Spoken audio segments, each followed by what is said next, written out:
What are your thoughts on receiving?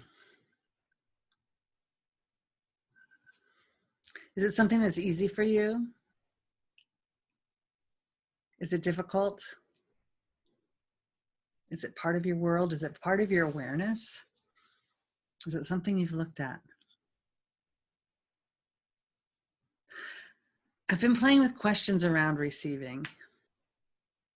And one of the things that showed up for me when I asked what is receiving, what showed up was waiting to get. Isn't that interesting?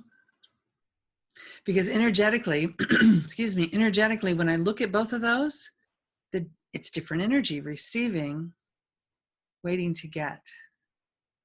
Receiving, waiting to get. With waiting to get, I'm waiting, right? So I've got my eye on the time, I'm waiting. Even if I'm waiting patiently, I'm waiting patiently. Still waiting, right? And that if I'm going to get, who's going to give? And do I deserve to receive from them? Do I want to receive from them? Are they someone I agree with or someone I want to put up blocks? You see all the questions that come up with that? It's so interesting.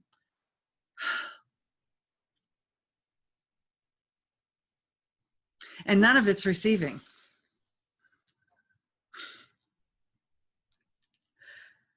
And this may not resonate for you at all, and I totally honor that. And it's an exploration that I wandered through, and I'm still kind of wandering through and wondering if it has any connection to our reticence to receive.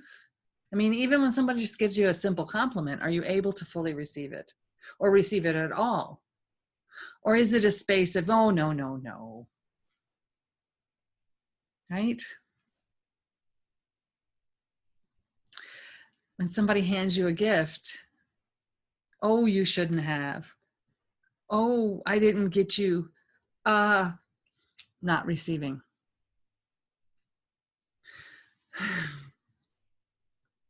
So where could we deepen our receiving? Whether it's for a physical gift or a spoken compliment or anything else. What about sunlight? Do you receive sunlight? Oh, it makes me so happy when I stop to notice it. And that's when I'm receiving it. It's when I stop to notice it. Even if I'm driving in the car, I don't physically stop, but I feel the sunshine on my arm as I'm driving. Or, when I get out and walk across the parking lot and I can feel it on my skin. Or, got to put on my sunglasses because it's such a bright and shiny day. There's an element of appreciation, of acknowledging the beauty of the sunlight and acknowledging how happy it makes my body. That feels like receiving.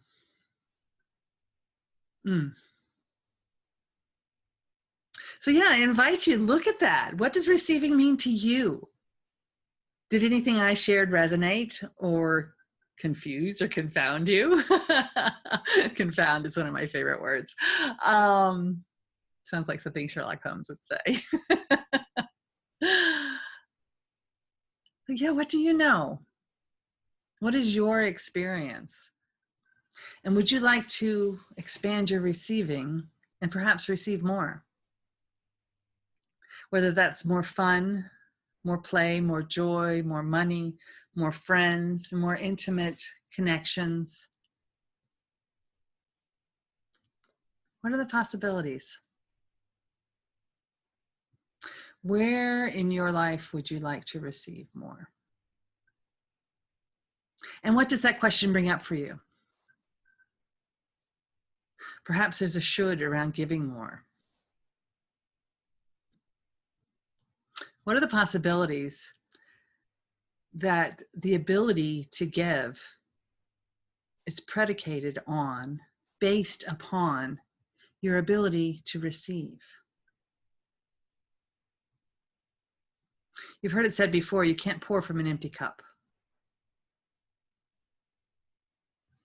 And yet, we go through life trying to turn ourselves inside out to give, to give, to give, to give, to give, to give, to give.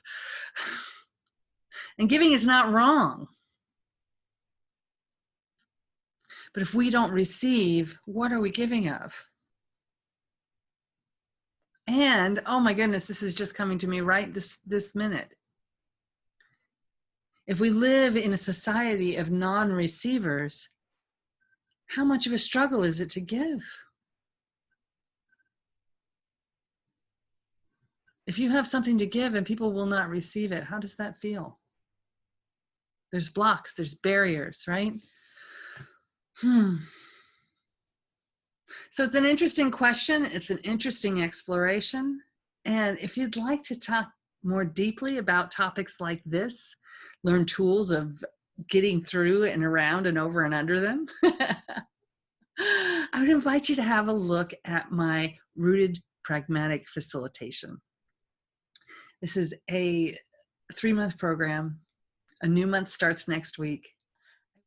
If you'd like to have a conversation and see if this is something that resonates for you, click the link below, get on my calendar, and let's chat for 20 minutes. Bring your questions, bring your open heart, bring your journal, and let's explore it. I would love to have you in the group. We are having such a great time. We are clearing things right and left and really stepping into greater ways of being, greater depths of receiving, greater possibilities of creation, and making changes in all our lives. It's pretty joyful. And as we move into the coming holidays, I invite you to spend some time with your heart. Spend some time with your knowing and your questions, and see what it is you desire. And what receiving you can drop barriers to. Be well.